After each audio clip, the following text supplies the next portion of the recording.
हमारे देश के लिए, दुनिया के लिए कोरोना का संकट बहुत गंभीर हो गया है। इससे जुड़ी तमाम खबरें हम आपको दिखाते बताते रहेंगे, लेकिन फिलहाल आपको कोरोना से जुड़े 10 बेहद अहम ताज़ा अपडेट्स दे देते हैं।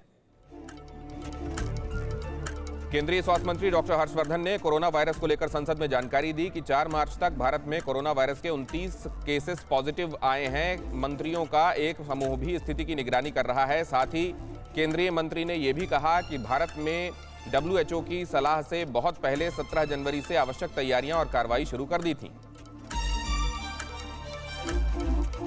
कोरोना के संक्रमण को रोकने के लिए कांग्रेस सांसदों ने जागरूकता का संदेश देने की कोशिश की है। कांग्रेस के दिग्गज नेताओं को लोकसभा परिसर में हाथ मिलाने के बाद सैनिटाइजर से हाथ साफ करते हुए देखा गया। नेताओं ने कहा कि कोरोना वायरस से बचने के लिए सावधानी ही सबसे बड़ा बचाव है।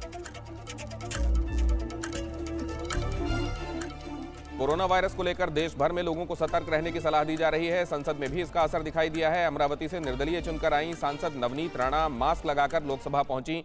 हालांकि कई सांसदों ने कहा कि सतर्कता तो बरतें, लेकिन दहशत का माहौल न बनाएं। देश में कोरोना वायरस के तेजी से बढ़ते संक्रमण के बीच स्वास्थ्य मंत्रालय के सामने एक और बड़ी मुसीबत खड़ी हो गई है। ईरान से भारत आए 495 यात्रियों का कोई ठिकाना नहीं मिल रहा। इन यात्रियों ने अपने वीजा में जो भी पता दिया था वो वहां नहीं मिले हैं। स्वास्थ्य मंत्रालय ने पर्यटन मंत्रालय को इन यात्रियों का ब्यौरा सौंपकर उन्हें खोजने के लिए कहा है। दिल्ली में कोरोना पॉजिटिव मिले 14 इटालियन नागरिकों को अब गुरुग्राम के मेदांता अस्पताल में शिफ्ट कर दिया गया है। यहां 14 संदिग्धों को आइसोलेशन में रखा गया है। गुरुग्राम के मेदांता अस्पताल में अलग वार्ड बनाया गया है। सरकार की स्पेशल रिक्वेस्ट पर 14 संदिग्धों को यहां रखा गया है। कोरोना का खौफ कम होता नजर नहीं आ रहा। डिजिटल पेमेंट ऐप पेटीएम के एक कर्मचारी के भी कोरोना वायरस से संक्रमित होने की पुष्टि हुई है। पेटीएम के उस कर्मचारी ने सोमवार को ही दफ्तर ज्वाइन किया था। फिलहाल पीड़ित दिल्ली के सफदरजंग अस्पताल में भर्ती है, जहां उसका इलाज चल रहा है। पेटीएम का वो कर्मचारी गुरुग्राम ऑफिस का बताया जा रहा है।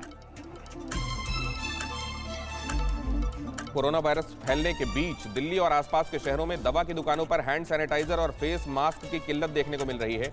कई इलाकों में दवा की दुकानों में सैनिटाइजर और मास्क का स्टॉक खत्म हो गया है।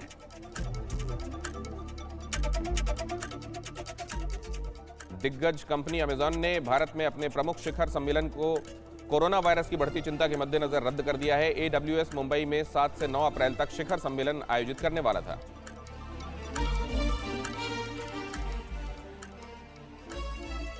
स्वास्थ्य मंत्रालय के निर्देश के बाद CBSE ने कोरोना वायरस के खतरे के मद्देनजर बोर्ड परीक्षाओं में बैठने वाले छात्रों को परीक्षा केंद्र में मास्क और हैंड सैनिटाइजर ले जाने की इजाजत दी है। CBSE के सचिव अनुराग त्रिपाठी के मुताबिक छात्र परीक्षा केंद्रों में फेस मास्क और सैनिटाइजर ले जा सकेंगे। बता दें कि 10वीं और 12वीं की बोर्ड परीक्षाएं 15 फरवरी से शुरू हो चुकी हैं।